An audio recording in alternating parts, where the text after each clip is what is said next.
Hello friend, high, সবাই কেমন আছো? নিশ্চয়ই তোমরা ভালো আছো, আমিও ভালো আছি। তো আজকে আমি এসে গেছি আমার বোনের বাড়ি। বোনের বাড়িতে দ্বিতীয়া পুজো করেছে, এই দ্বিতীয়া পুজো প্রসাদ খেতে। তো দেখো কত কিছু আইটেম বানিয়েছে। এখানে দেখো 1 2 3 4 5 6 7 8 9, এখানে আছে চাটনি 10, ভাত 11 12 13 রকম আইটেম বানিয়েছে একা হাতে। তো এখন সেটাই এসছি প্রসাদ খেতে আমরা।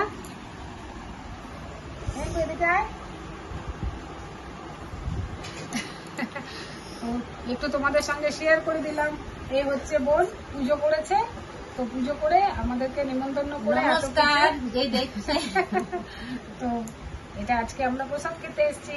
তোমরাও সবাই দ্বিতীয় পুজো ভালোভাবে মানাও। সবাই ভালো থেকো। খুব আনন্দ লাগলো যে দিদি আর আমার মেয়ে এলো প্রসাদ খেতে। হ্যাঁ, ও সব জিনিসেই আমাদেরকে ডাকে। খুব ভালো লাগলো। এখন এত সব আইটেম খাবো। হাই।